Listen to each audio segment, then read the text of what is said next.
नमस्कार दोस्तों, मैं अंशु कुमार आप सभी का स्वागत करती हूं ग्रीन टीवी में। और ग्रीन टीवी की टीम आज उत्तर प्रदेश के शामली डिस्ट्रिक्ट में है, जहां पे हमने चौपाल लगाया है। और इस चौपाल का मेन जो मकसद है वो पराली प्रबंधन से जुड़ी हुई चीज़ों से हमारे किसान भाई बहनों को अवगत कराना है, जिसके लिए जो है वो आज हम इस चौपाल में कई वीडियोज़ दिखाने वाले हैं जो कि ग्रीन टीवी ने उत्तर प्रदेश कृषि विभाग के लिए बनाया है। और साथ में हमारे साथ कृषि विभाग के कुछ एक्सपर्ट्स हैं जो कि हमें बताएंगे कि इस जनपद में यहाँ पे क्या क्या किया जा रहा है जिससे कि पराली जलाने की संख्या को कम कर सके और खेत की उर्वरा शक्ति और पर्यावरण को बचाया जा सके।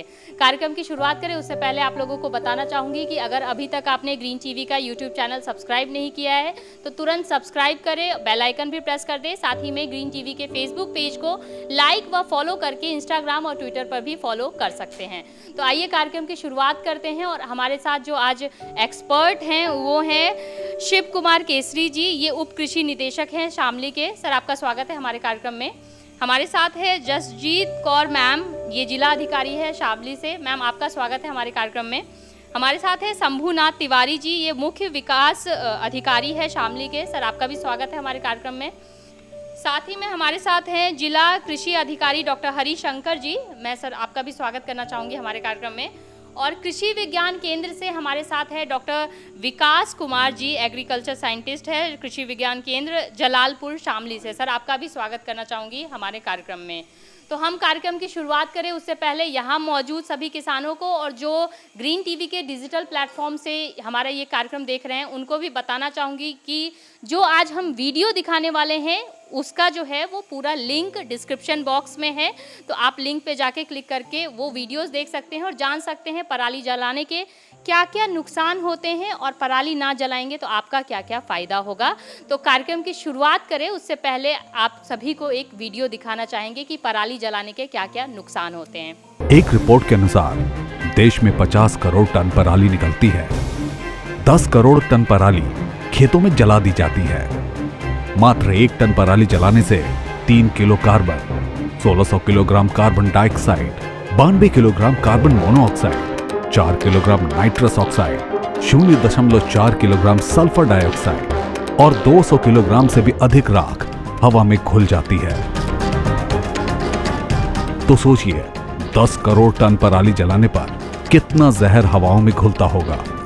ये हर सांस के जरिए हमारे और आपके फेफड़ों में पहुंचकर सूजन, निमोनिया, टॉन्सिल्स, कई तरह के इन्फेक्शन, हार्ट और अस्थमा जैसी परेशानियां पैदा करता है, जिनसे जन्म लेती है कैंसर और टीबी जैसी भयंकर बीमारियां। तो इसी के साथ आप लोगों से निवेदन करना चाहूँगी उत्तर प्रदेश कृषि विभाग की तरफ से और ग्रीन टीवी की तरफ से पराली ना जलाएं और जितना हो सके उतना प्रबंधन कर सकें। और अभी हमारे साथ बहुत सारे गेस्ट हैं जो कि मैंने अभी आपको बताया। तो सबसे पहले मैं जोड़ना चाहूँगी शिव कुमार केसरी जी को, जो कि उप कृषि निदेशक हैं शामली से।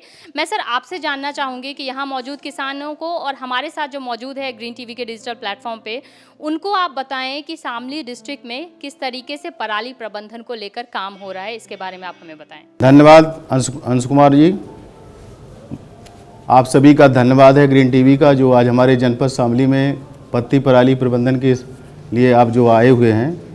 मैं इस मंच के माध्यम से आप सभी को अवगत कराना चाहता हूं कि हमारी जनपद की जिलाधिकारी महोदया के करकमलों से और हमारे सीडीओ साहब के माध्यम से हम लोगों ने जनपद में पत्ती पराली के लिए विशेष अभियान चलाए हैं। उसके तत्वाधान में हम लोगों ने जो हमारी 230 ग्राम पंचायतें हैं उनमें हम लोगों ने चौपालों का आयोजन किया है। इसके साथ साथ जो हमारे पत्ती पराली के लिए कैसे बेटर उपयोग हो, कैसे डिकम्पोज के रूप में उसको कन्वर्ट करें, इसके लिए हम लोगों ने जनपद में फार्म मशीनरी बैंक और कस्टमर बैंकों की स्थापना कराई है, जिससे किसान भाई अपना काम तो करते ही हैं, पत्ती पराली को काट करके खेतों में मिला रहे हैं, साथ साथ अन्य किसानों को भी किराए पे दे रहे हैं।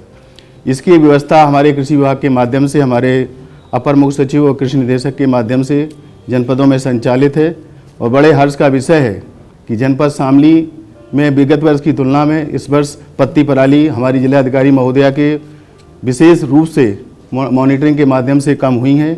और उनका आह्वान रहता है कि जनपद में जहाँ भी पत्ती पराली हो वहाँ पर जाकर के किसानों को एजुकेट किया जाए। उसी के तत्वाधान में हमारे जनपद के जो बीटीएम हैं, एटीएम है, जो प्रावैधिक सहायक है, जो हमारी टेक्निकल टीम है और जो हमारे विभागीय अधिकारी हैं, चाहे वो जिला कृषि अधिकारी हों, चाहे एसडीओ हों, पीपीओ हों, सभी संयुक्त रूप से हम लोगों ने तहसीलवार डिवाइडेशन कर दिया गया है और उसको हम लोग मॉनिटर कर रहे हैं। आपका ध्यान आकर्षित करना चाहूँगा कि जनपद शामली एनसीआर के अंतर्गत आता है और इसकी मॉनिटरिंग भी हमारी की जा रही है। उसके लेकर के हम काफ़ी सचेत रहते हैं और विगत वर्ष की तुलना में इस साल हमारे जनपद में हमारे सभी किसानों के सहयोग से पत्ती पराली की घटनाएं कम हुई हैं। कृषि विभाग के माध्यम से विगत वर्ष भी हमने 10,000 डिकम्पोजर का वितरण कराया था, उसका बहुत अच्छा इम्पैक्ट हुआ। उसी को लेकर के जनपद शामली में अब तक हम लोगों ने 10,000 किसानों के बीच में जो हमारी किसान पाठशालाएँ आयोजित हो रही हैं, जो हमारी जनपद स्तरीय गोष्ठियाँ होती हैं या जो हमारे तहसील स्तरीय गोष्ठियाँ होती हैं या विकास खंड स्तरीय गोष्ठियाँ होती हैं, हमारे सभी कर्मचारी बिल्कुल सेंसिटाइज हैं और जिलाधिकारी महोदया उसका प्रॉपर अनुसरण कर रही हैं। उसके लिए हम लोग अपने किसानों को भी एजुकेट कर रहे हैं।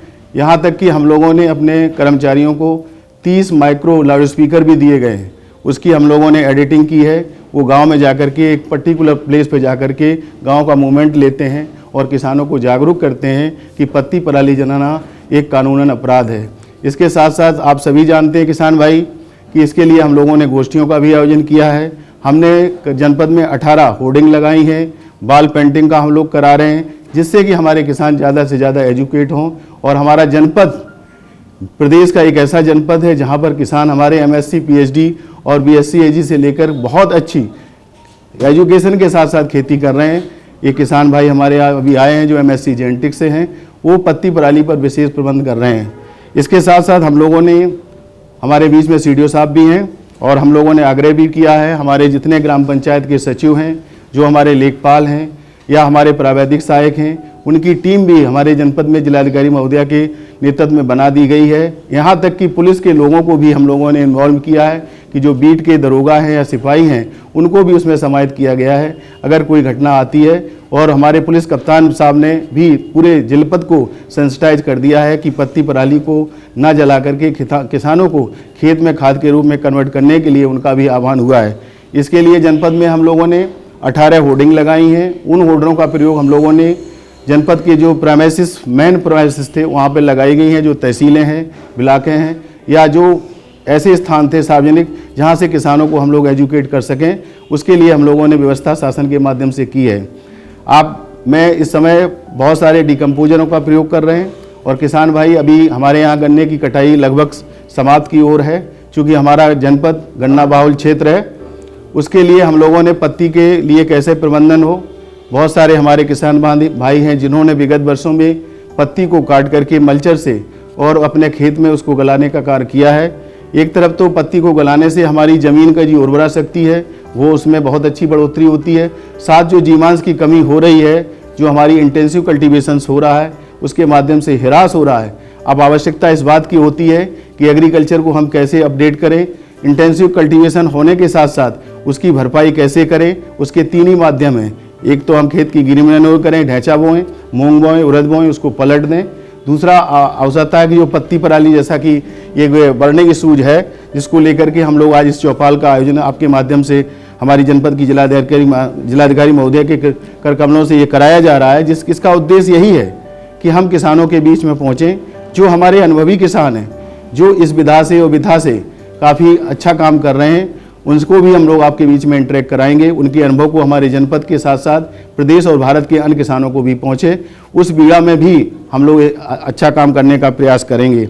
इसके साथ साथ हम लोगों ने जो डिकम्पोजर है उनके वैज्ञानिकों को भी आमंत्रित किया है कि डिकम्पोजर का प्रयोग किसान भाई कैसे करें, उसका पहले घोल करेंगे। इसके लिए हमने अपने जो सहयोगी साथी हैं डॉक्टर हरिशंकर, जो जिला कृषि अधिकारी हैं, उसको अब विधा पे आपका प्रकाश डालेंगे। साथ साथ हम लोग डेली अपना जो भी यंत्र हैं उनके संचालन की व्यवस्था, उनके डेमो खेत में जाकर के किसानों के बीच में, यहाँ पर हमारे किसान भाई सभी हैं और मैं जिलाधिकारी महोदया के संज्ञान में लाना चाहता हूँ। मैडम, सुपर सीडर एक ऐसा यंत्र है जो आपके अभी हम लोग उसका डेमो देखेंगे कि ऐसा यंत्र है जो पत्ती पराली को काट करके एक ही बार में पत्ती पराली को काट देता है और ज़मीन में मिला देता है, साथ में बुआई कर देता है। उसमें आपके लीवर लगे हुए हैं, कितनी हमको खाद देनी है, कितनी हमको जो है सीड देना है, उस तरह के सिस्टम को डेवलप किया गया है। ये हमारी सभी इंडिपेंडेंट कंपनियां हैं। किसान के लिए ऑनलाइन प्रक्रिया है।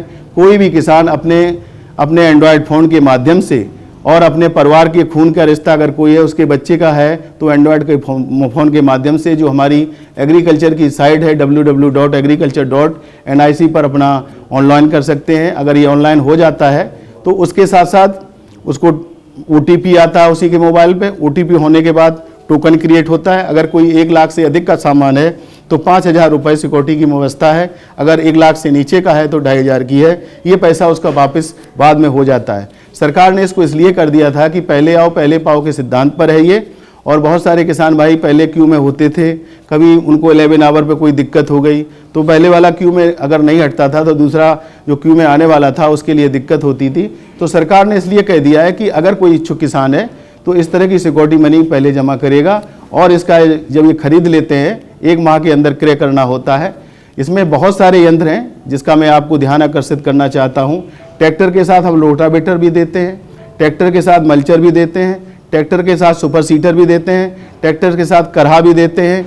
वो ऐसे सभी यंत्र हैं जो हमारी खेती किसानी के लिए उपयोगी हैं और इसमें किसानों को कहीं बाउंड नहीं किया गया है। आवश्यकता इस बात की है कि किसान इन सीटू का मैनेजमेंट करे। जो पत्ती पराली है, जो सरकार की मंशा है, जो भारत सरकार की मंशा है, जो सुप्रीम कोर्ट की मंशा है, जो NGT की मंशा है कि हमारा वातावरण प्रदूषित ना हो और हमारे जीवांश पदार्थ की जो कमी हो रही जमीन उसकी पूर्ति होती रहे, जिससे कि खेती किसानी में जो हमारा उद्देश्य है कि हमारी खेती किसानी में आय कैसे दुगना हो, हमारी लागत कैसे हो। अगर हम इन सभी उपायों को अपनाएंगे तो ये आवश्यक हो जाता है कि हमारी खेती किसानी भी अच्छी होगी। जहां हम यूरिया की 2 बोरी DAP डालते हैं, अगर हम अच्छा फसल प्रबंधन कर लेते हैं तो उससे हमको आदि खाद की आवश्यकता होती है, उसकी जल धारण क्षमता बढ़ जाती है, सिंचाई की आवश्यकता कम होती है और जो हमारी उद्देश्य है कि हमारी उत्पादन और उत्पादकता में आशातीत वृद्धि हो, उस क्षेत्र में ये इस तरह के कार्यक्रम हमारे किसानों के बीच में मील का पत्थर साबित होंगे। मैं पुनः आप सभी का अभिनंदन और स्वागत करते हुए अपनी बात को समाप्त करता हूं और सभी वक्ताओं से अनुरोध है कि अपना बिल्कुल विचार स्पष्ट करें, जिससे कि हमारा जनपद एक आदर्श जनपद के रूप में विकसित हो। यही मेरी मंशा है, हमारे किसानों की आय दुगनी हो, जैसा कि सरकार की मंशा है कि हमारे किसान कैसे और जागरूक हों, हम अपनी योजनाओं को कैसे बेहतर तरीके से किसानों तक पहुंचाएं। ये बहुत अच्छा ग्रीन टीवी का चैनल है जिसके माध्यम से मैं आपका ध्यान आकर्षित करना चाहूँगा CDO साहब और DMM का कि आज हमारे जनपद में एक क्लिक पर हमारे 52,000 किसान जुड़े हैं। हमारी कोई भी स्कीम होती है, इस समय हमारा सिस्टम चल रहा है, चाहे बीज वितरण का कार्यक्रम हो, चाहे हमारे कृषि शिक्षा के जो उत्पाद हैं उनको किसानों तक पहुंचाने की बात हो, चाहे खाद की बात हो, चाहे यंत्रों की बात हो, बहुत सारे हैं। एक क्लिक पर हमारे एक मैसेज पर हमारे 52,000 किसान जुड़ जाते हैं। ये हमारी जागरूकता का है और हमारे जनपद की जो उत्पादकता प्रदेश में चाहे गन्ने के क्षेत्र में हो, चाहे गेहूं के क्षेत्र में प्रथम स्थान पर अर्जित की गई है। ये सभी हमारे किसानों की मेहनत है और हमारे कर्मचारियों और सभी की जागरूकता का एक फल है। मैं चाहूँगा इस दिशा में हमारे पत्ती प्रबंधन के संबंध में हमारे किसान, बहुत सारे जागरूक किसान यहाँ आए हुए हैं, उनसे भी मैं चाहूँगा कि अपना अनुभव शेयर करेंगे, जिससे कि आपके अनुभव को और भी किसान भाई उसको अंगीकृत करेंगे। यही मैं कामना करता हूँ। जय हिंद, जय भारत। धन्यवाद सर। तो जैसे कि सर ने बताया कि यहाँ पे बहुत सारे ऐसे प्रगतिशील किसान हैं जो ऑलरेडी इन यंत्रों का इस्तेमाल कर रहे हैं, या जो ये तकनीक निकाला गया है जिसकी वजह से पराली प्रबंधन जो है करना आसान होगा, ये सब इस्तेमाल कर रहे हैं। तो हम प्रोग्राम के अंत में ये भी जानेंगे, उनका एक्सपीरियंस भी, उनका तजुर्बा भी जानने की कोशिश करेंगे कि ये इस्तेमाल करने के बाद जो है वो किस तरीके से वो पराली प्रबंधन कर पा रहे हैं और क्या उनको फ़ायदा हो रहा है। तो सबसे पहले ये जानना ज़रूरी है कि पराली प्रबंधन अगर कर रहे हैं तो पराली को जलाएं ना तो किस तरीके से इस्तेमाल कर सकते हैं। बहुत तरीका है जिस तरीके से इस्तेमाल कर सकते हैं। हम लोगों ने भी एक वीडियो बनाया है जिसमें कि पराली का कैसे आप इस्तेमाल कर सकते हैं, कौन कौन सी होममेड चीज़ें बना सकते हैं, कैसे वो मार्केट में जो है सजावटी चीज़ों के रूप में बिकता है। तो हम चाहेंगे कि हम यहाँ मौजूद सभी किसान ये वीडियो देखें और आप लोग जो है वो डिस्क्रिप्शन बॉक्स में जाके आप ये वीडियो देख सकते हैं। कहीं कहीं ही सही, कुछ लोग आज भी इसका इस्तेमाल अनेक उपयोगी वस्तुएं बनाने में कर रहे हैं। जैसे वो इससे अपने पालतू के लिए घर बनाते हैं। रस्सियां, गद्दे, चप्पल, सजावटी वस्तुएं, वॉल हैंगिंग्स, शो पीस, चटाइयां, पशुओं के लिए विशेष चॉकलेट बनाना, मशरूम की खेती में भी इस पराली का इस्तेमाल किया जाता है। कैप बनाना, झाड़ू, फर्नीचर, बुके व पेपर बनाने में भी इस पराली का इस्तेमाल किया जाता है। कुछ लोग घर बनाने में भी आजकल इसका इस्तेमाल कर रहे हैं, क्योंकि ये तापमान को नियंत्रित रखने का काम करती है। तो इसी जागरूक के लिए ग्रीन टीवी उत्तर प्रदेश कृषि विभाग के साथ मिलकर ये कार्यक्रम कर रहे हैं, जिसकी वजह से हम कोशिश करें कि आप लोग भी जागरूक हो और पराली ना जलाएं। हमारे साथ आज जो है वो जिला अधिकारी मैम है शामली से। तो मैम, मैं आपसे जानना चाहूँगी कि जनरली स्कीम्स बहुत सारी आती हैं, कृषि विभाग जो है बहुत सारे स्कीम्स निकालते हैं, लेकिन मेन जो प्रॉब्लम हो जाती है किसान, वो विभाग से किसानों तक पहुंचने के बीच में जो गैप होती है। तो मैं आपसे जानना चाहूँगी कि जो पराली प्रबंधन को लेकर जो योजनाएं हैं वो किसानों तक पहुंच रही हैं कि नहीं, उनको लाभ पहुंच रहा है कि नहीं, मिल रहा है कि नहीं, इसके बारे में आप लोग कैसे सुनिश्चित कर रहे हैं, इसके बारे में आप हमारे दर्शकों को बताएं। Thank you. सबसे पहले मैं बताना चाहूँगी कि जैसे पहले भी बताया है कि हमारा एरिया जो है हमारा डिस्ट्रिक्ट एनसीआर क्षेत्र में आता है, जिसकी वजह से मॉनिटरिंग बहुत ज़्यादा हो रही थी। तो हम लोगों ने एक 2 तरीके की स्ट्रेटजी यहाँ डिस्ट्रिक्ट में अपनाई है। सबसे पहले हम लोगों ने कोशिश करी है कि जागरूकता हम लोग फोकस करें, जागरूकता ज़्यादा से ज़्यादा करें, ताकि सभी किसानों तक, जितने हमारे किसान भाई हैं, एक मैसेज चला जाए कि पराली जो है हमें नहीं जलानी है, और नहीं जलाएं तो उसके क्या ऑप्शंस हैं वो सबको पता चल जाए। एक जागरूकता के लिए हम लोगों ने एक स्ट्रेटजी बनाई, एक चेन ऑफ लाइन वहाँ पे हम लोगों ने चलाई। दूसरा, जो हमारे पुराने एरियाज़ रहे हैं जहाँ पे पत्ती पराली जलाने की घटनाएं हुई थी, उन पे फोकस करके एक इंटेंसिव अभियान हम लोगों ने चलाया, उन गाँव को फोकस किया, उन किसानों को फोकस किया। तो 2 स्ट्रेटजी से हम लोग चले हैं, जिसका नेट रिजल्ट अभी तक हमारा ये रहा है कि हमारा लास्ट ईयर से केसेस थोड़े फॉल हुए हैं, और हम लोग होप कर रहे हैं कि इस स्ट्रेटजी से हम लोग चलते रहेंगे तो हमारा काफ़ी सिचुएशन जो है इन कंट्रोल हो जाएगी। जागरूकता के लिए मैं बताना चाहूँगी कि हम लोगों ने कई अलग अलग स्ट्रेटजीज़ अपनाई थी, कई विभागों को जोड़ा हम लोगों ने। पंचायती राज विभाग से हम लोगों ने बहुत सहयोग लिया है।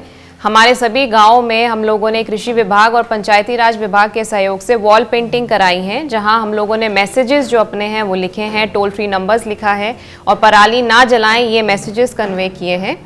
इसके अलावा कृषि विभाग का भी एक सिस्टम होता है, कम्युनिकेशन सिस्टम होता है, और वैसे ही हमारे तीनों चीनी मिल से जो जुड़े हुए किसान हैं वहाँ पे भी मैसेजिंग पहुँचाने का सिस्टम है।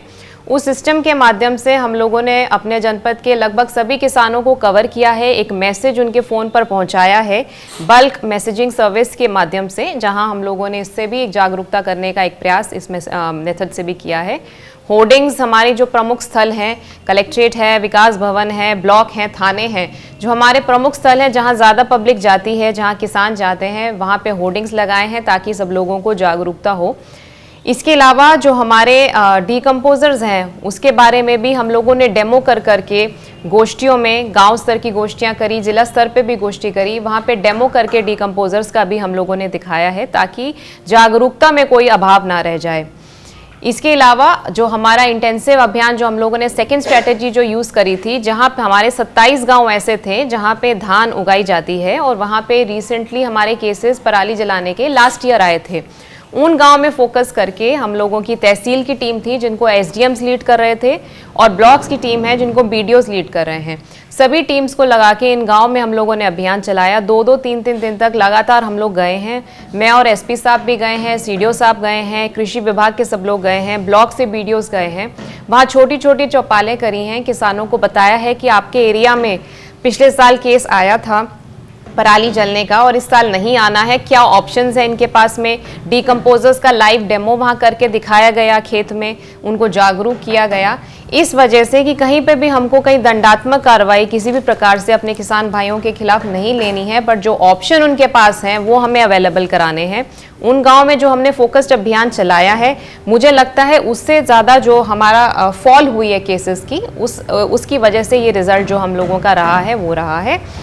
इसके अलावा जो हमारी टीम्स बनी है, हम लोगों ने 24 आवर्स की टीम लगाई, जिसमें हमें सभी विभाग के लोग लिए, रेवेन्यू के लिए, डेवलपमेंट के लिए 24 घंटे की ड्यूटी लगाई। लेखपालों की भी 24 घंटे की ड्यूटी लगी हुई है शिफ्ट्स में, जो वहाँ रात भर मॉनिटर करते हैं। कई बार किसान किसान भाइयों की वो टेंडेंसी रहती है कि शाम में वो जलाने की कोशिश करते हैं ये सोच के कि शायद सैटेलाइट कैच नहीं कर पाएगी, तो उस वजह से उसमें भी रोकथाम हो। तो रात में भी ड्यूटीज लगी रही हैं, लोगों को प्रमोट किया है, बताया है, मोटिवेट किया है, और जितना भी सहयोग हम लोगों ने अन्य विभागों से लिया है उसका ही रिजल्ट रहा है कि हमारे जो जनपद में है केसेस जो हैं वो फॉल करे हैं। इसके अलावा जो फार्म मशीनरी है उसके लिए भी किसानों को इनकरेज किया, हम लोगों ने प्रोवाइड करी, उनकी लिस्ट भी एक हम लोगों ने सर्कुलेट की कि कहाँ से वो किसी भी यंत्र को किराए पे ले सकते हैं, उसको पॉपुलराइज किया और हमारे किसानों ने बढ़ चढ़ के वो यंत्र लिए भी, उनका उपयोग किया।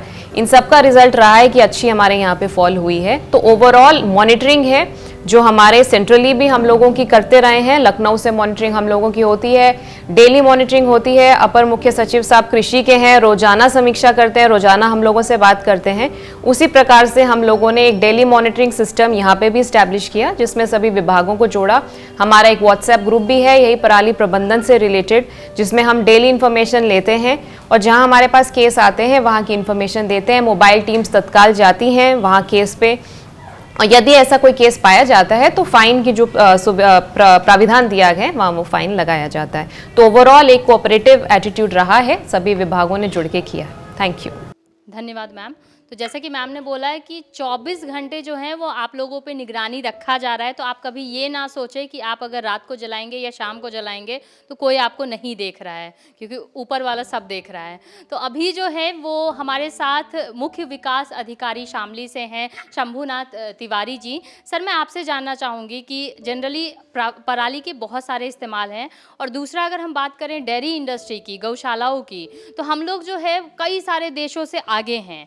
तो पराली किस तरीके से प्रबंधन कर सकते हैं गौशालाओं में, इसके बारे में आप हमारे दर्शकों को बताएं। जी मैम, मैं आपके ग्रीन टीवी चैनल के माध्यम से किसानों को अवगत कराना चाहूँगा कि जनपद शामली मुख्यतः गन्ना बेल्ट है। 90% क्षेत्रफल में गन्ना बोया जाता है और धान के भी क्षेत्रफल हैं, विशेषकर विकास खंड ऊन में। और आज की तिथि तक तो हमारे 90% धान की कटाई हो चुकी है, 10% धान की कटाई होनी शेष है। जो किसान हंसिये से धान काट लेते हैं वहाँ कोई अपशिष्ट की समस्या नहीं होती, लेकिन जो कंबाइन से ऊपर से काटते हैं वहाँ पराली की समस्या होती है। अब जनपद शामली या पूरे पश्चिमी उत्तर प्रदेश में समस्या यह है कि इधर चाहे गन्ना काटकर या धान काटकर तुरंत गेहूं की बुआई करना चाहते हैं। धान तो पराली की समस्या समाप्त भी हो जाए तो गन्ना की जो पत्ती है वो जनवरी लास्ट तक गन्ने के जो मिल पर चला जाएगा, वो खेत में वो गेहूं बोते हैं। तो इधर मुख्य सचिव महोदय उत्तर प्रदेश ने एक शासनादेश जारी किया है कि किसानों के खेतों में पड़े हुए पराली को गौशालाओं तक पहुंचाने के लिए मनरेगा से धनराशि खर्च करने की व्यवस्था की गई है। उसमें जो लेबर लगेंगे या जो ट्रैक्टर ट्राली से हम खेत से गौशाला तक पहुंचाएंगे, वो पंचायत राज विभाग के राज्य वित्त से और ग्राम विकास के मनरेगा से ये धनराशि खर्च किया जा सकता है। पिछले बार पशुपालन, कृषि, राजस्व, ग्राम विकास, पंचायत राज के सामूहिक प्रयास से 50 मैट्रिक टन हम पराली गौशालाओं तक पहुंचा पाए थे और इस साल भी अभी तक 30 मैट्रिक टन पहुंचा चुके हैं। अभी मनरेगा और राज्य वित्त आयोग की धनराशि से यह पराली गौशालाओं तक पहुंचाने की परंपरा बहुत सुदृढ़ नहीं हुई है। अभी हम लोग प्रारंभिक चरण में हैं, प्रयास कर रहे हैं, खंड विकास अधिकारियों को इस दिशा में मोटिवेट कर रहे हैं, इस पर फोकस कर रहे हैं। और जो किसान तैयार होंगे उन किसानों को मैं आश्वस्त करना चाहता हूं कि उनकी पराली के लिए उनका कोई पैसा खर्च नहीं करना पड़ेगा उस अपशिष्ट प्रबंधन के लिए।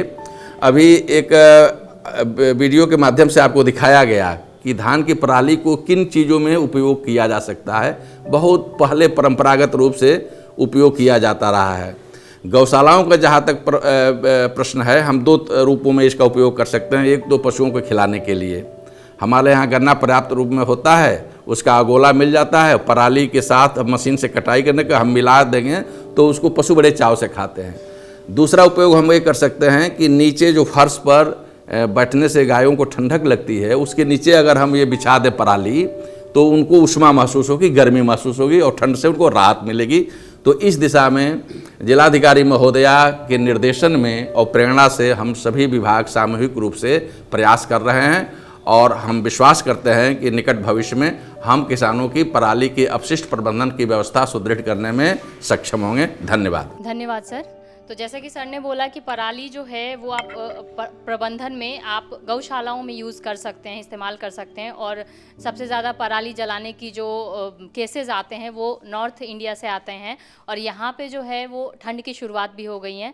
तो आप जो है वो पराली प्रबंधन को लेकर आप गौशालाओं से संपर्क कर सकते हैं, कृषि अधिकारियों से संपर्क कर सकते हैं, जिससे कि आपको पराली खेत में जलाना ना पड़े और आप इसका प्रबंधन सही तरीके से कर सकें। पराली जलाने के बहुत सारे नुकसान होते हैं, जिसके बारे में अभी सर लोगों ने बताया, वीडियोस के माध्यम से हम भी आपको बता रहे हैं कि खेत की उर्वरा शक्ति भी उसकी जो है वो ख़राब होती है, और साथ में पर्यावरण को जो है वो बहुत ज़्यादा नुकसान होता है, जिससे आपको भी खतरा है और दूसरे देशवासियों को भी खतरा होता है। तो आप लोगों से निवेदन है कि आप पराली ना जलाएं, और पराली ना जलाएं तो बहुत सारे मैनेजमेंट है, बहुत सारी चीज़ें हैं जो जिनका इस्तेमाल कर सकते हैं। अभी जो है वो पूसा डिकम्पोज़र है जिसका इस्तेमाल जो है वो किसान कर सकते हैं और पराली को खेत में ही खाद बना सकते हैं, जिसके बारे में ज़्यादा जानकारी देने के लिए हमारे साथ आज मौजूद हैं डॉक्टर हरिशंकर जी। ये हैं जिला कृषि अधिकारी शामली से। तो सर से जानते हैं कि सर आप हमारे जो मौजूद हैं यहाँ पे किसान और जो हमारे साथ जुड़े हुए हैं किसान, उनको बताएं कि पूसा डिकम्पोज़र किस तरीके से इस्तेमाल कर सकते हैं और पूसा डिकम्पोज़र इस्तेमाल करने के क्या क्या फ़ायदे होते हैं। जैसे कि पत्ती पराली प्रबंधन के लिए बहुत सारी हमारे यहाँ विधियाँ हैं, जिसमें हम लोग कई स्टेप में काम करते हैं।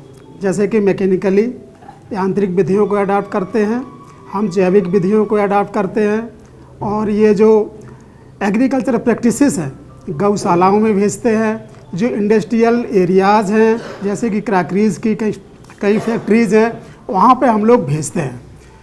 ये कई स्टेप हैं जहाँ से जो हमारी पराली प्रबंधन का काम हो सकता है। इसमें से एक ये हमारा मैनेजमेंट सिस्टम है जिसमें कैप्सूल है जो पूजा IRI नई दिल्ली से आविष्कार हुआ है। इसके बारे में ये कैसे आपको यूज करना है, किस तरीके से आपको बनाना है और कैसे इसको छिड़कना है, तो इस बारे में हम आपको बताएंगे। देखिए, पराली प्रबंधन के लिए पूसा डिकम्पोजर ये आपका इसमें 4 कैप्सूल हैं। सबसे पहले हम 150 ग्राम गुड़ लेते हैं और उसको 5 लीटर पानी में घुलते हैं, बढ़िया से मिला लेते हैं अच्छे से। इसके बाद उसको गर्म करते हैं। गर्म उसको जब तक करते हैं जब तक कि उसकी सारी गंदगी ना निकल जाए, ऊपर से धीरे धीरे करके निकलती है उसकी गंदगी, जब तक उसको उबालते रहते हैं जब तक सारी गंदगी बाहर ना निकल जाए। इसके बाद उसको हम ठंडा कर लेते हैं। ठंडा तब तक करते हैं जब तक कि वो गुनगुना रहे और उस स्टेज पे आ जाए, जैसे कि हम लोग दूध में दही बनाते हैं, जिस टेम्परेचर पे जामुन डालते हैं उतना उसको हम ठंडा कर लेते हैं। जब वो गुनगुना रह जाता है तो उसमें 50 ग्राम बेसन लेते हैं, बेसन को मिला लेते हैं उसको अच्छी तरीके से। बेसन मिलाने के बाद उसमें जो 4 कैप्सूल ये निकलेंगे पूसा डिकम्पोजर के, इसको मिला लेते हैं अच्छे से, खोल के उसमें डाल देते हैं। डालने के बाद उसमें अच्छे से मिला लेते हैं और उसको छाया में रख देते हैं, मतलब रूम टेम्परेचर पर, सामान्य टेम्परेचर पर 30 से 37 डिग्री सेंटीग्रेड के बीच में रखेंगे हम उसको, और एक महीन कपड़े से उसको ढक देंगे। उसको हिलाएंगे नहीं इस बार। अच्छे से मिलाने के बाद हमने रख दिया, उसको छाया में रख दिया और कपड़े से, महीन कपड़े से ढक दिया। बहुत ज़्यादा मोटा कपड़ा नहीं लेते हैं उसमें, और ऐसा कपड़ा लेते हैं कि जिससे ऑक्सीजन का आवागमन बना रहे। तो उसमें हम 3-4 दिन बाद उसमें देखेंगे कि जो है उसमें कुछ जाले से बन गए हैं, उसमें एक मलाई सी बनने लगती है। उसमें एक्चुअल में इस कैप्सूल में 8 प्रकार के फंगस होते हैं। तो आपको उसमें दिखेगा कि कहीं काले रंग के ग्रोथ दिखेगी, जाले से दिखेंगे, कहीं ब्लैक, कहीं ब्लू, कहीं वाइट। तो इससे डिफरेंट मतलब रंग के आपको जाले दिखेंगे। तो इससे आपको पता लगेगा कि इसकी ग्रोथ हो गई। तो जाला जब गाढ़ा हो जाए, मलाई अच्छी से जम जाए, तो समझिए कि आपका कल्चर कंप्लीट हो गया। अब 5 लीटर घोल आपका तैयार हुआ है। ये दूसरी चीज़ ये है कि आपको जब आप बनाते हैं इस घोल को, तो आपको सावधानियां क्या क्या रखनी है। देखिए, जब आप हाथ से उसको मिलाएं या रबिंग करें तो उसमें सबसे पहले आप अपने हाथों को उसमें दस्ताना पहने। दूसरी चीज़, मास्क लगाएं, चश्मा लगाएं, कानों में रुई लगाएं, क्योंकि कोई भी फंगस आपके शरीर के टच में ना आ पाए। उस समय आपको कहीं नाक या कान या आँख को खुजलाना नहीं, शरीर में कहीं टच नहीं करना है, तो ये आपको सावधानी रखनी है। और स्प्रे करने के लिए आपको बताया कि आप शाम के टाइम स्प्रे करें और उसी शाम को आप स्प्रे करने के बाद उसको मिट्टी में पलट दें। दिन में आप करेंगे तो थोड़ा एडवर्स इफेक्ट आएगा माइक्रोबियल एक्टिविटी पे। तो ये आपकी सावधानियां हैं, आप इसको कंप्लीट कर सकते हैं। किसी भी प्रकार से आपको कोई दिक्कत है तो हमारे यहाँ कृषि विभाग के जिला कृषि अधिकारी हैं, डीडी साहब हैं और भी एसडीओ साहब हैं, तो आपका समाधान होगा कोई भी समस्या होगी।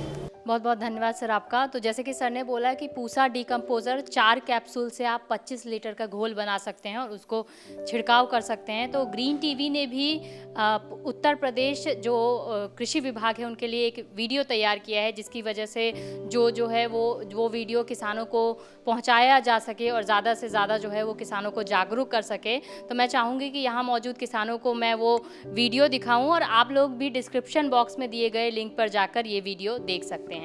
अगर हमारे पास समय है और किसान या कोई भी उसका प्रयोग करना चाहता है तो इस 5 लीटर को 25 लीटर तक बढ़ा सकता है।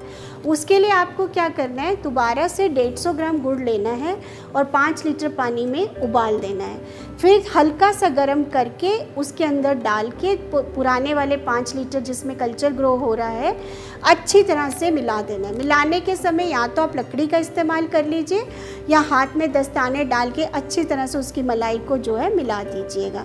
फिर से उसको जो है आप ढक के रख दीजिए। दूसरी प्रक्रिया में आपने बेसन नहीं डालना है, बेसन का प्रयोग केवल पहली प्रक्रिया पे ही करना है। आइए अब हम बात करते हैं कि इस डिकम्पोज़र द्वारा आप पराली का समाधान कैसे कर सकते हैं। पराली का समाधान आप 2 तरीके से कर सकते हैं, खेत के अंदर और खेत के बाहर। सबसे पहले हम खेत के अंदर ही बात करते हैं। जो सबसे समझदार किसान होता है, जैसे ही आपकी पराली की कटाई हो जाती है उसके अगले दिन आप डिकम्पोज़र के घोल का छिड़काव कर दीजिए 10 लीटर प्रति एकड़, जैसे मैंने आपको बताया था। आप इसका छिड़काव जो है जिससे आप दवाई छिड़कते हैं उसके पीठ में लाद कर उससे भी कर सकते हैं, किसी मशीन द्वारा भी कर सकते हैं, जो आपको उचित लगे उससे छिड़काव कर दीजिए।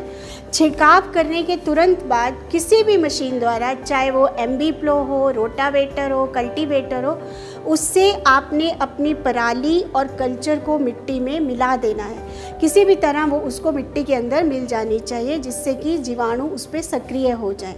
दूसरा है कि आप इसको खेत के बाहर कैसे करेंगे। खेत के बाहर आप चाहे वहीं पे ढेर में इसका खाद बना लीजिए, 5 लीटर कल्चर डाल के और उसको मिक्स करके गोबर के साथ आप कर सकते हैं, या आप एक विंडो बना लीजिए या आप एक गड्ढा बना लीजिए, उससे भी आप इसका समाधान कर सकते हैं। उत्तर प्रदेश कृषि विभाग का भी मकसद यही है कि वो ज़्यादा से ज़्यादा आप लोगों को जागरूक कर सके, जिससे कि आप लोग पराली ना जलाएं और खेत की उर्वरा शक्ति और पर्यावरण को बचा सके। तो हमारी भी यही निवेदन है कि आप पराली ना जलाएं। अगर कोई जानकारी लेना है, कोई मदद लेना है तो आप कृषि विभाग से संपर्क करें, आपको सारी जानकारी और सब तरीके का मदद मिलेगा। तो अब बारी है कृषि विज्ञान केंद्र जलालपुर के जो कृषि वैज्ञानिक है उनकी, क्योंकि कृषि विज्ञान केंद्र की एक मेन भूमिका होती है किसी भी तकनीक को, किसी भी चीज़ों को किसानों तक पहुंचाने के लिए। बहुत सबसे करीब से अगर हम कहें तो कृषि विज्ञान केंद्र के अधिकारी ही या वैज्ञानिक ही जुड़े होते हैं किसानों के साथ। तो सर, मैं आपसे जानना चाहूँगी कि आप लोग किस तरीके से जो पराली प्रबंधन को, खासकर जो मल्चिंग की विधि है उसको लेकर कैसे जागरूक कर रहे हैं और किस तरीके से मल्चिंग का इस्तेमाल करके फ़ायदा हो सकता है पराली किसानों को। बहुत अच्छा प्रश्न है आपका कि किस प्रकार हम किसान को बता सकते हैं कि मल्चिंग या जो हमारे फसल अवशेष हैं वो किसान के लिए लाभकारी होंगे। सभी हमने एक वीडियो देखी, उसमें हमने बताया कि जो हमारा इन्वायरमेंट है, वातावरण है, वो पोल्यूटेड होता है, उसमें कार्बन डाइऑक्साइड निकलती है। 1460 किलोग्राम कार्बन डाइऑक्साइड 1 टन पराली या फसल अवशेष जलाने से निकलती है। इतना यदि कार्बन डाइऑक्साइड हमारे वातावरण में जाती है, जो हमारा वातावरण है पूरा वातावरण, उसमें मात्र कार्बन डाइऑक्साइड की जो सीमा है वो 0.03% है।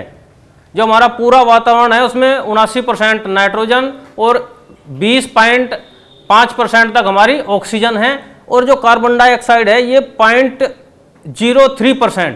और यदि हम अपना फसल अवशेष जलाएंगे तो ये मात्रा बढ़ जाएगी, जिस कारण से हमारा जो ग्लोबल वार्मिंग है, जो हमारा तापमान है वो निरंतर बढ़ता रहता है, जिस कारण से ही सारी बीमारियां हमारे इर्द गिर्द घूमना शुरू हो जाती है। इसलिए सबसे महत्वपूर्ण है कि हमें इनके प्रकोप को भी जानना है कि किस प्रकार प्रभावित कर रहे हैं। पहला मैंने वातावरण का बताया, दूसरा अब किसान स्तर पर आते हैं। किसान किस प्रकार अपने आप को प्रभावित कर रहे हैं। यदि हम 1 टन फसल अवशेष जलाते हैं तो 1 टन फसल अवशेष से 5.5 किलोग्राम नाइट्रोजन नष्ट हो जाती है, 2.5 किलोग्राम फास्फोरस नष्ट हो जाती है, 25 किलोग्राम पोटास नष्ट हो जाती है और 1.2 किलोग्राम सल्फर नष्ट हो जाती है। ये तो हमें अप्रत्यक्ष रूप से दिखाई नहीं दे रहे जो हमारे नुकसान हो रहे हैं इतने पोषक तत्वों के। क्यों होते हैं पोषक तत्वों के नुकसान? क्योंकि जो हमारा शरीर है, हमारे पौधे का शरीर है, वो सभी 17 पोषक तत्वों से मिलकर बना है। यदि हम उसको बर्न कर देंगे तो जो उसके अंदर पोषक तत्व है वे भी सभी उसके साथ नष्ट हो जाते हैं। इसीलिए यदि हम उसको जमीन में दोबारा से मिलाएंगे तो वे पोषक तत्व दोबारा से रिसाइकिल होकर पौधों के काम आने शुरू हो जाएंगे। ये एक प्रत्यक्ष है जो हम स्टडी के आधार पर कह सकते हैं। दूसरा एक और वैज्ञानिक तथ्य मैं आपको बताता हूं। यदि हमारे जमीन में हम पोषक तत्व दोबारा से रिसाइकिल नहीं करते हैं और हम बार बार अपने फसल अवशेष को जलाते हैं तो जमीन में तापमान बढ़ता है, जलता है हमारा फसल अवशेष, लेकिन उसके साथ साथ बैक्टीरिया फंगस भी जल जाते हैं, जिस कारण से डिकम्पोज होने की प्रक्रिया ही बंद हो जाती है। पहले हमें डिकम्पोज करने की आवश्यकता नहीं थी। हमारे यहाँ पर जमीन में जो बैक्टीरिया फंगस थे लाभदायक, हमारे जितने भी, वो जमीन में उपलब्ध थे, लेकिन लगातार जलाने की प्रक्रिया होने के कारण वे फंगस धीरे धीरे, बैक्टीरिया धीरे धीरे कम होते चले गए, जिस कारण से आज हमें एडिशनल डिकम्पोजर देने पड़ रहे हैं। पोषक तत्व पौधा तो डिकम्पोज होने की फॉर्म के बाद लेता है। जब वो डिकम्पोज होकर पौधे के अवेलेबल फॉर्म में आ जाएंगे तब पौधा उसको अपटेक करेगा। तो इसलिए हमें वहां पर सबसे ज्यादा महत्वपूर्ण है कि हम फसल अवशेष को न जलाएं, ताकि हमारे वे जमीन में जो पोषक तत्व हैं उनको डिकम्पोज करने वाले बैक्टीरिया, लाभदायक फंगस वहां पर उपलब्ध रहें। दूसरा, अब मैं मुख्य बिंदु पर आता हूं। जो हमारा पश्चिमी उत्तर प्रदेश है, या मैं अपने शामली जनपद की बात करूं, यहां पर 90% गन्ने की खेती होती है। गन्ने की खेती में फसल अवशेष क्या है, या सभी फसलों में फसल अवशेष क्या है? वो भाग जो पौधे का, वह भाग जो आदमी के इस्तेमाल में आने के बाद बच जाता है, वो फसल अवशेष है। वो हमारा गन्ने में फसल अवशेष अगोड़ा इसलिए नहीं आता है क्योंकि हम उसको पशुओं के चारे के लिए इस्तेमाल कर लेते हैं। गन्ना हमारा इंडस्ट्री में चला जाता है कैश क्रॉप के रूप में, अगोड़ा हमारा पशुओं के लिए चला जाता है। अब बचता है इसमें फसल अवशेष सूखी पत्ती और जड़ों के कुछ हिस्सा, रूट जोन बचता है, वहाँ पर जड़ के छोटे छोटे हिस्से बचते हैं। उनको हमको जमीन में दोबारा से रिसाइकिल करके दोबारा से बनाना है। हमारे यहाँ जोत का आकार छोटा है, हम चाहते हैं जैसे ही गन्ने की हार्वेस्टिंग हो हम तुरंत उसमें गेहूं की बुआई कर दें। यदि हम इस चीज को दूसरे तरीके से लें, 2 प्रकार का फसल अवशेष प्रबंधन होता है, एक इन सीटू कंजर्वेशन, एक ex situ conservation. In situ का मतलब है फसल अवशेष का जहां पर उत्पन्न हुए हैं वहीं पर ही उसको डिकम्पोज करना।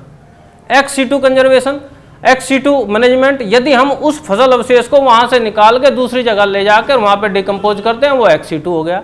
हमें दोनों करने हैं पत्ती के साथ में। हमें पत्ती के साथ में यदि हमने पेड़ी पौधा काटते हैं, प्लांट काटते हैं, तो उसके बाद जो पत्ती बचती है उसको हम अपने खेतों में ही फैला दें मल्चिंग के रूप में। सबसे अच्छा पहला लाभ होता है मल्चिंग का कि आपके खेत में वीड नहीं होंगे, खरपतवार नहीं जमेंगे।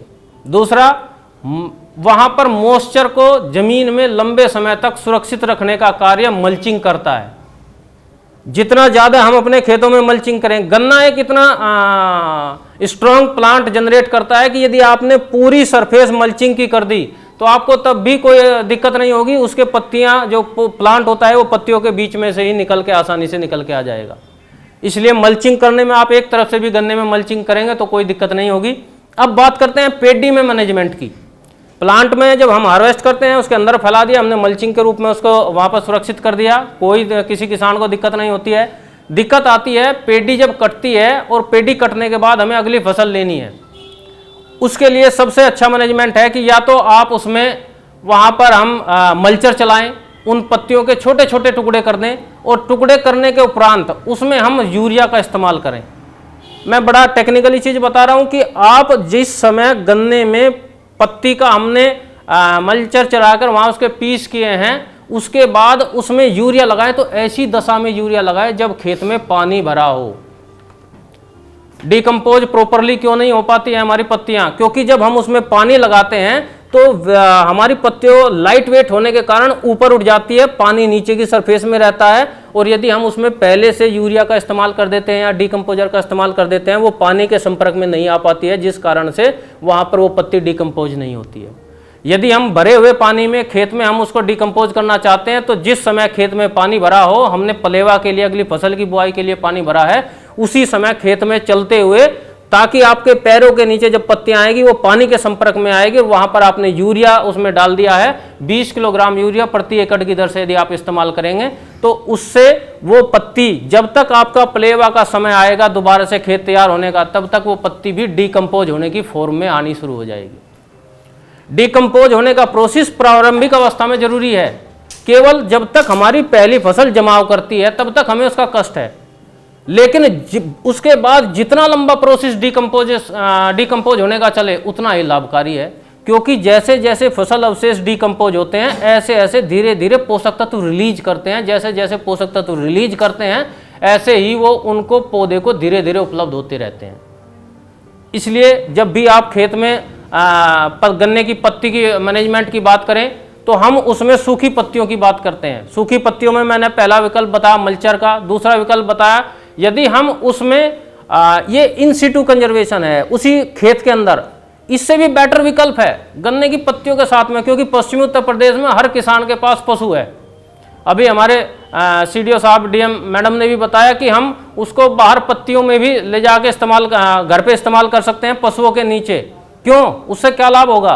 पहला एडवांटेज कि वो पत्तियां वहां पर बिछावन के रूप में सूखे का कार्य करती है। दूसरा एक और अप्रत्यक्ष एडवांटेज, सूखी पत्तियां, जो हमारी गन्ने की सूखी पत्तियां, उसकी कैपेसिटी इतना एब्जॉर्ब करने की होती है वाटर को कि यदि आपने 1 किलोग्राम सूखी पत्ती पशुओं के नीचे डाली है तो 3 लीटर पशुओं का गौमूत्र या पशु मूत्र उसके अंदर संकलित हो सकता है, इकट्ठा हो सकता है। जिसको हम कल्चर के रूप में इस्तेमाल कर रहे हैं वो ऑलरेडी हमारी पत्ती में आने के लिए तैयार है। आप सूखी पत्ती पशुओं के नीचे डालें, चाहे उनके पीसीज करके डालें, चाहे पूर्ण मात्रा में डालें, उस पशुओं के नीचे डालें। जैसे ही उसमें गौमूत्र आएगा या पशुओं का मूत्र आएगा, भैंस का, गाय का, किसी का भी मूत्र हो, वो उसके अंदर आएगा तो वो उसे डिकम्पोज करने के साथ साथ वहाँ पर रिसाइकिल करने के लिए अन्य हमारे जो फसल अवशेष है उनके लिए भी कारगर सिद्ध होता है। तो वहाँ पर आप उसको इस्तेमाल करें पशुओं के नीचे, उसके बाद उसको डिकम्पोज होने के बाद आप फील्ड में लेके जाएं। अप्रत्यक्ष रूप से हम पशुओं का जो हमारा डिकम्पोजर है वो नेचुरली रूप से हम खेत में लेके जा रहे हैं। इसलिए मेरा जो उद्देश्य था कि हम साइंटिफिकली उस चीज़ों को समझ लें कि हमारे पशुओं के लिए जो हमारे फसल अवशेष है वो हमारे लिए बेहद ज़्यादा आवश्यक है। क्योंकि जो ज़मीन का स्तर है, एक और कंसेप्ट आता जा रहा है कि हमारे जो फर्टिलाइजर है वो रेस्पॉन्ड नहीं कर रहे, मतलब वो असर नहीं दिखाते हैं। डे बाय डे डोज बढ़ती जा रही है, मात्रा बढ़ती जा रही है। उसका बेसिक कारण है कि आपका उस जमीन में जीवाश्म कार्बन की मात्रा कम हो जाना। आज हम मुख्य रूप से चर्चा कर रहे थे पत्ती प्रणाली के ऊपर, फिर किसी दिन आप लोगों से चर्चा करेंगे कि हम जो हमारा जीवाश्म कार्बन है उसको कैसे हम बढ़ा दें ताकि हमारी जमीन की उर्वरा शक्ति बढ़ जाए। मैं इन्हीं शब्दों के साथ अपनी वाणी को यहीं विराम दूंगा। धन्यवाद सर, और आपने बहुत अच्छी जानकारी दी। और जैसे कि शामली की अगर हम बात करें तो ये गन्ना किसानों के लिए जो है वो काफ़ी सारे गन्ना किसान यहाँ हैं। गन्ना की खेती जो है वो प्रमुख फसल है यहाँ पे। तो सर ने बताया कि आप जो गन्ने की पत्तियाँ होती है वो जलाने के ज़्यादा यहाँ पे केसेस होते हैं, तो वो आप ना जलाएं। प्रबंधन क्या क्या कर सकते हैं इसके बारे में भी बताएं। अभी जो अगले हमारे साथ हैं वो है उप संभागीय कृषि प्रसार अधिकारी और जिला कृषि रक्षा अधिकारी शामली से अमित कुमार जी, जो कि सर आपका स्वागत करना चाहूँगी पहले मैं हमारे कार्यक्रम में। और आपसे हम जानना चाहेंगे कि पत्ती पराली ना जलाए जाने हेतु गोष्ठियाँ, किसान पाठशालाओं और ग्राम चौपालों के क्या क्या किया जा रहा है यहाँ पे, इसके बारे में आप विस्तृत जानकारी दें हमें। जैसा कि आपको पता है कि हमारा जिला NCR क्षेत्र में है और यहाँ पर पत्ती पराली की जो घटनाएं हो रही है उनको रोकने के लिए जिला प्रशासन और कृषि विभाग संयुक्त रूप से लगा हुआ है। हमने कृषि विभाग ने यहाँ जिला शामली में एक जिला स्तरीय मेले का आयोजन किया जिसमें भी फसल अवशेषों के प्रबंधन के बारे में बताया गया और 10 विकास खंड स्तरीय गोष्ठियाँ किसानों को पत्ती पराली अवशेष प्रबंधन बताने के लिए हमने की है और 37 नए पंचायत स्तर पर हमने किसान गोष्ठियों का आयोजन किया और लगभग 155 ग्राम चौपालों के माध्यम से कृषि विभाग ने फसल अवशेष प्रबंधन को लोगों तक पहुंचाने का काम किया है, जिसमें हमने ये कि फार्म मशीनरी बैंक के सहायता से आप कैसे सुपर सीडर और मल्चर वगैरह का उपयोग कर सकते हो और वेस्ट डिकम्पोजर का इस्तेमाल किस प्रकार कर सकते हो, ये उन सभी किसान गोष्ठियों में हमने बताया है। तो उसका लाभदायक प्रभाव पड़ा है कि पिछले वर्ष की तुलना में हमारे ज़िले में जो पराली जो जलने की घटनाएं हैं उनमें काफ़ी कमी आई है। धन्यवाद सर। और हमारे साथ आज के कार्यक्रम में बहुत सारे प्रगतिशील सफल किसान हैं जो कि ऑलरेडी इन तकनीकों का इस्तेमाल कर रहे हैं अपने खेत पे, तो उनसे उनका तजुर्बा जानते हैं, एक्सपीरियंस जानते हैं कि उनको क्या फ़ायदा हुआ है। तो हमारे साथ जो पहले किसान हैं राजू जी हैं, जो कि हमें बताएंगे फार्म मशीनरी बैंक जो है वो किस तरीके से प्राप्त होता है, इसके बारे में आप हमें बताएं। सबसे पहले आप आपका परिचय पूरा दे दीजिए आप। मेरा नाम राजीव कुमार उर्फ राजू, गांव गौरनी, जनपद शामली। मैंने फार्म मशीनरी के लिए मैंने अपने बच्चों से ऑनलाइन वो करा, फिर मेरे पास मैसेज आने पे मुझे फिर उसका टोकन मिला। फिर मैंने टोकन मिलने के बाद में मैंने सब सामान खरीद के कृषि विभाग में उसके बिल लगाई। 15 लाख रुपए की वो योजना थी, उसमें मुझे 7 वे मिले यंत्र। 7 यंत्रों के फिर मेरी 2 महीने बाद सब्सिडी उसमें वापस आ गई 12 लाख की। 12 लाख 15 लाख में 12 लाख वापस आ कि मेरी वापस आई। तो कृषि विभाग से क्या क्या आपको सहयोग मिला? कृषि विभाग से हमें बहुत सहयोग मिला, डिकम्पोजर भी मिला, हमें ये सारे यंत्र भी मिले। फिर हम अपना भी काम कर रहे, लोगों का भी काम कर रहे। जो भी किसान ले जाना किराए पर चाहता हूँ किराए पे भी दे रहे, जो और रेट है रेट से कम भी दे रहे, जो वैसे रेट है उससे कम भी दे रहे। जिस किसान के पास पैसा नहीं उसे उधार भी दे रही, उधार भी दे रही। धन्यवाद सर। तो सर ने बात किया कस्टम हायरिंग सेंटर की, जो कि custom hiring centre Uttar Pradesh में कई सारे ज़िलों में जो है वो खोला गया, जिसकी वजह से जो ऐसे किसान हैं जो अफोर्ड नहीं कर सकते हैं, जो मशीन ख़रीद नहीं सकते हैं, वो भाड़े पे लेके उन मशीन का अपने खेत में इस्तेमाल कर सकते हैं और पराली ना जलाएं। ऐसी जो है वो उत्तर प्रदेश सरकार की ये योजना है। तो हमारे साथ जो है वो और किसान हैं, हमारे साथ योगेंद्र जी हैं जो कि पूसा डिकम्पोज़र या NCOF का वेस्ट डिकम्पोज़र इन्होंने इस्तेमाल किया है, और इनसे जानते हैं इनका कैसा एक्सपीरियंस रहा है, पहले ये क्या करते थे और अब ये क्या कर रहे हैं। सर सबसे पहले आप अपना परिचय हमारे दर्शकों को। मेरा नाम योगेंद्र कादियान, गांव भैंसवाल, जनपद शामली। जी सर, पहले आप कितने साल से खेती में हैं और पहले आप पराली कैसे प्रबंधन करते थे, अभी आप क्या? मैं खेती में 1977 से खेती कर रहा हूँ। पहले तो जनरली वैसे चलता रहता, लेकिन मैं 7 साल से वेस्ट डिकम्पोजर यूज कर रहा हूँ। इसके वेस्ट डिकम्पोजर के यूज करने से मुझे 2 फायदे हुए हैं। एक तो फसल अवशेष के लिए मैं बहुत करता हूँ, इसके साथ साथ जैसे यूरिया है 70% मुझे खेत में मिल रहा है, पहले 30% मिलता था। DAP भी मुझको ज़्यादा मिलता है। मैं यूरिया का बहुत कम इस्तेमाल करता हूँ, DAP का बहुत कम इस्तेमाल करता हूँ। इससे मेरी फसल बहुत अच्छी निकलती है, गन्ना भी अच्छा निकलता है, धान अच्छा निकलता है, गेहूँ भी अच्छा निकलता है। और गवर्नमेंट विभाग से मुझको ढांचे का बीज मिला, ढांचा मैंने खेत में बोया, उसको मैंने खेत में खड़ाया। उसके बाद मैंने धान लगाया, धान की ईल्ड बहुत अच्छी निकली। धान भी मुझे सरकारी विभाग से मिलता है। जो किसान भाई बहन हमारे पराली खेत में जलाते हैं, उनको आप क्या संदेश देना चाहेंगे? यही है जी, खेत में सबसे पहले मल्चर जलाओ, मल्चर के बाद में वेस्ट डिकम्पोजर का इस्तेमाल करो और कुछ टाइम बाद उसको फिर जुताई करके अपना अगली फसल तैयार करो। आप संतुष्ट हैं, खुश हैं? हाँ जी, मैं तो करीबन 7 साल से कर रहा हूँ जी। मेरे पास उत्तर प्रदेश कृषि विभाग का क्या सहयोग रहा है? मुझे ये जी टाइम पे जो भी यहाँ पे ऐड आती है सबके मुझे लाभ मिलता रह जाए। जैसे कृषि यंत्र है, मैंने वो खरीदे यहाँ से जी, उसका यूज करता हूँ। मल्चर का भी, MB प्लाव का भी करता हूँ, और रोटावेटर तो जनरली हो गया। ये सब चल रहा है जी। धन्यवाद सर। तो जैसा कि सर ने बताया कि आप जो है वो पूसा डिकम्पोज़र या NCOF का वेस्ट डिकम्पोज़र इस्तेमाल करके आप जो है पराली प्रबंधन कर सकते हैं और ये खुश हैं, संतुष्ट हैं, 7 साल से ये इस्तेमाल कर रहे हैं और पराली को खेत में नहीं जला रहे हैं। तो आप लोगों से भी निवेदन है कि खेत में पराली ना जलाएं। अगले जो हमारे किसान हैं वो अंकुर जी हैं, इन्होंने पूसा डिकम्पोजर इस्तेमाल किया है, तो इनसे इनका तजुर्बा जानते हैं। सर, आपका परिचय सबसे पहले। सभी को नमस्कार, मेरा नाम अंकुर, गांव कांजरेडी, जिला शामली, और मैं वेस्ट डिकम्पोजर का 2 साल से प्रयोग कर रहा हूं। और मैं इसका बाग में ज़्यादा प्रयोग कर रहा हूं कि जैसे मेरे पास में बाग है आड़ू, अमरूद और नींबू के, उसमें मैं नीचे सब्जी की फसल लेता हूं दूसरी, और उसमें सब्जी की फसल कटने के बाद मैं जो खरपतवार वगैरह हैं और सब्जी के वे अवशेष हैं उन्हें मैं बहा देता हूँ। उसकी निराई करने के बाद में उसमें वेस्ट डिकम्पोजर का प्रयोग करके वो उसमें खाद की भी ज़रूरत नहीं पड़ती मुझे, ना उसमें कोई गोबर का खाद गिरता मैं, और ना यूरिया वगैरह DAP वगैरह कुछ नहीं डालता, उन्हीं से काम हो जाता है मेरा। जी, आप खुश हैं? हाँ जी। तो जैसे कि सर ने बोला कि अगर आप पूसा डिकम्पोजर या NCOF का वेस्ट डिकम्पोजर अगर इस्तेमाल करते हैं तो खाद और उर्वरक की जो मात्रा है वो आपको कम इस्तेमाल करना पड़ेगा खेत में। और सर जो है वो अंकुर जी जो है वो सहफसली खेती करते हैं, इनको लाभ हो रहा है, फ़ायदा हो रहा है और ये खुश हैं। हमारे साथ जो अगले किसान हैं अमित कुमार जी हैं। तो अमित जी, सबसे पहले आपका परिचय। मेरा नाम अमित कुमार है और मैं गाँव जैसलम, जिला शामली का निवासी हूँ। मैं पहले सभी किसान भाइयों को कहूँगा कि कोई भी किसान भाई पत्ती या पराली बिल्कुल ना जलाएं।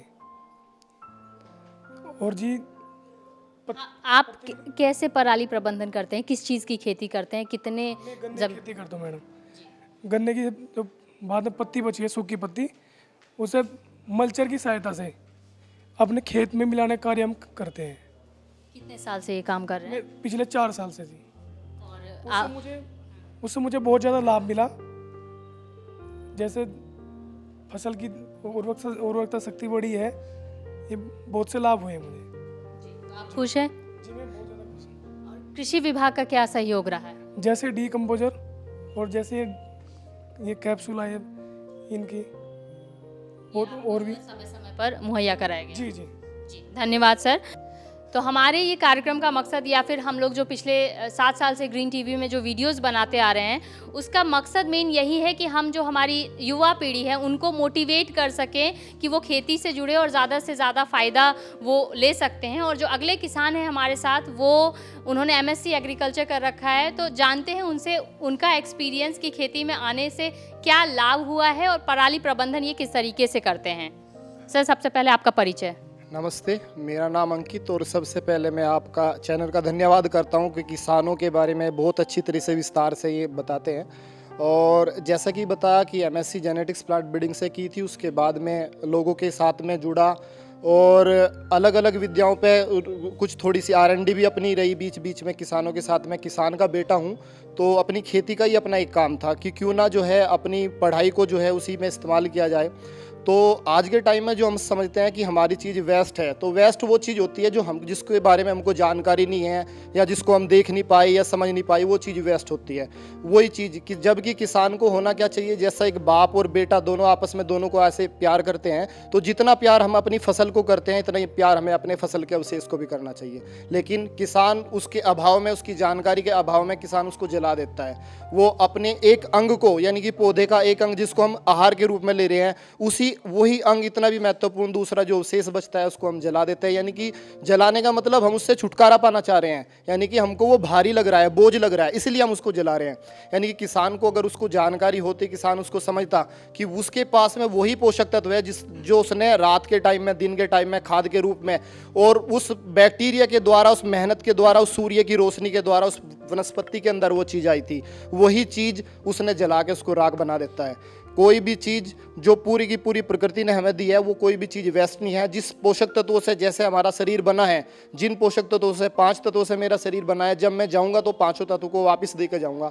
तो कोई भी तत्व यहीं के यहीं वो चीज़ पूरी प्रबंध हमें मिलता है, लेकिन आज हम उसको देख नहीं पाए। तो किसान, मैं क्या करता हूँ, उस चीज़ को वापस मैं लेता हूँ। जैसे मैंने लहसन लगाता हूँ, तो लहसन मैंने लगाई तो मैं उस लहसन के उसे इसको फेंकता है जलाता नहीं, मैं क्या करता हूँ, मैंने 200-200 लीटर के ड्रम रखे हैं, तो उस ड्रम के अंदर मैं गोमूत्र के अंदर उसको डाल देता हूँ, जो मेरा एक कीट नियंत्रक का मेरा काम करता है। फ्री में मुझे मार्केट से कोई कीट नियंत्रक नहीं लाना पड़ता।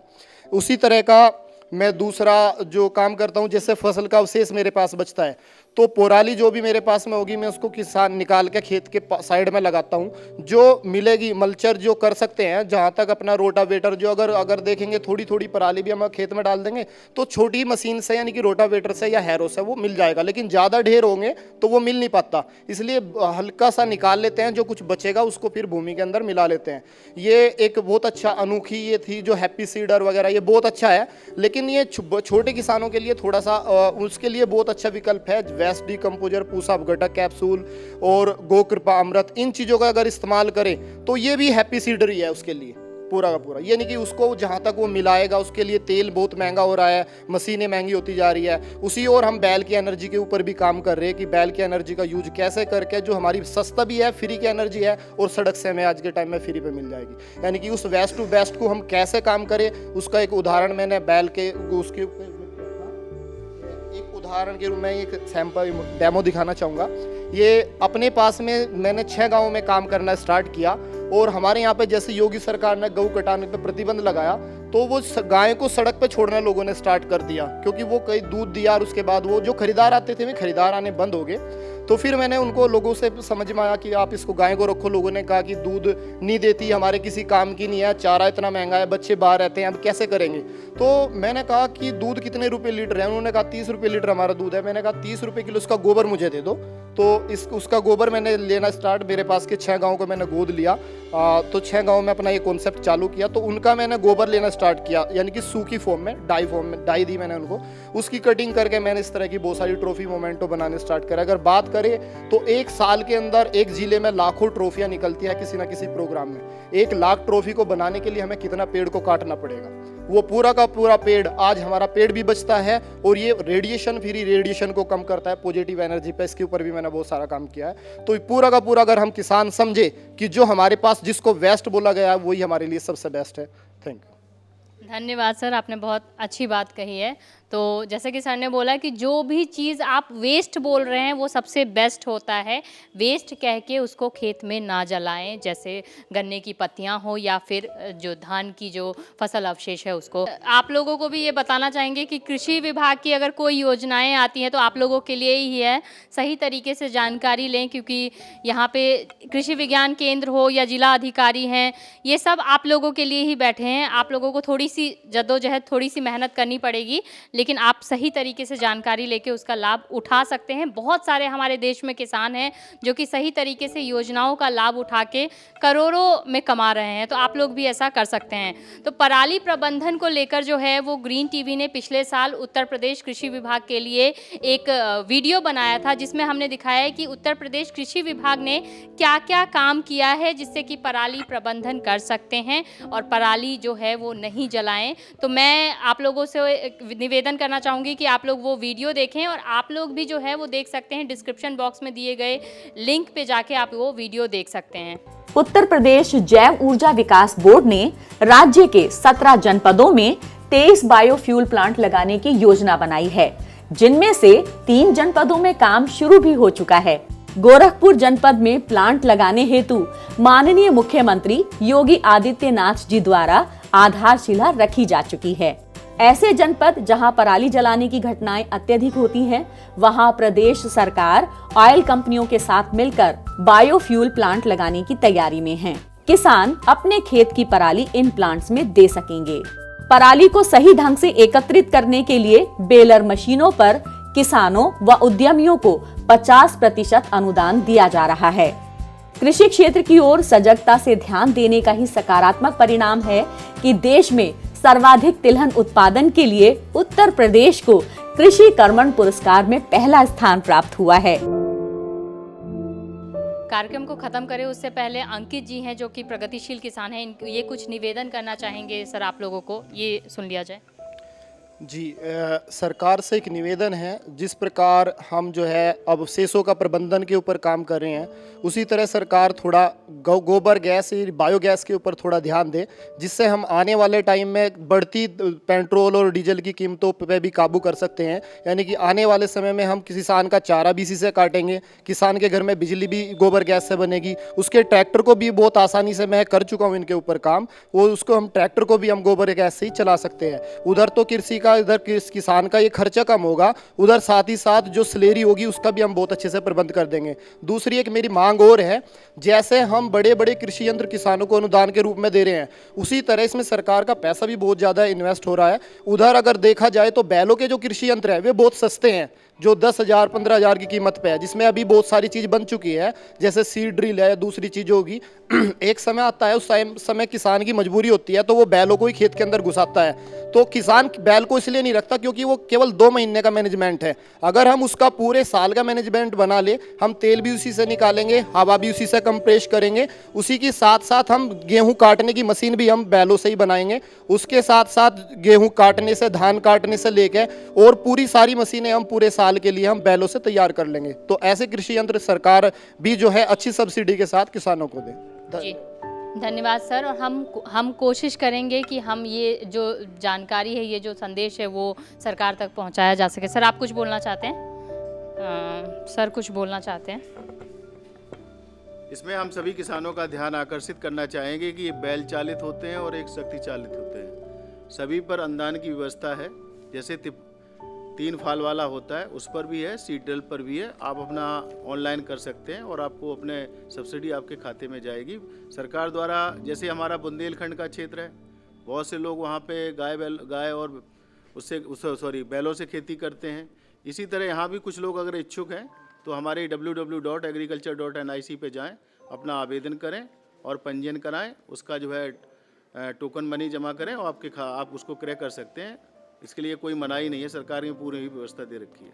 धन्यवाद सर। और इसी के साथ कार्यक्रम को ख़त्म करते हैं। और हमारे साथ जो आज एक्सपर्ट हैं, मैम आपका बहुत बहुत धन्यवाद, आपने अपना कीमती समय हमें दिया। सर आप लोगों का बहुत बहुत धन्यवाद कि आप लोगों ने अपना समय हमें दिया और ये सारी जानकारी हमारे दर्शकों को दिया। और सबसे ज़्यादा मैं धन्यवाद करना चाहूँगी यहाँ मौजूद हमारे जितने भी किसान भाई हैं, मैं आप सभी का धन्यवाद करना चाहूँगी कि आप लोग यहाँ पे आए और आपने जो है वो भाग लिया इस चौपाल में। और मैं आप लोगों को भी बताना चाहूँगी कि अगर कोई सवाल पूछना चाहते हैं आप पराली प्रबंधन को लेकर या फिर खेतीबाड़ी पशुपालन से जुड़ी हुई कुछ भी आपको जानकारी लेना है, तो आप ग्रीन टीवी के व्हाट्सएप नंबर पर अपना सवाल हमें भेज सकते हैं। हमारा व्हाट्सएप नंबर है 9953218363 या फिर 9540300003। तो आज के इस चौपाल में बस इतना ही। आप लोगों से निवेदन करना चाहूँगी कि आप लोग पराली ना जलाएं, जितना हो सके उतना सरकार की द्वारा जो निकाली गई ये योजनाएं हैं उसका लाभ उठाएं। और उत्तर प्रदेश सरकार भी जो है वो बहुत कोशिश कर रही है जिससे कि वो आप लोगों को जागरूक कर सके और ये सारी जानकारी दे सके और ये सारी जो सुविधाएं हैं आपके लिए लाया गया है उसका आप लोग लाभ उठा सकें। तो फिलहाल आज के इस कार्यक्रम में बस इतना ही। मुझे दीजिए इजाज़त, आप बने रहे हमारे साथ और देखते रहिए ग्रीन टीवी। नमस्ते।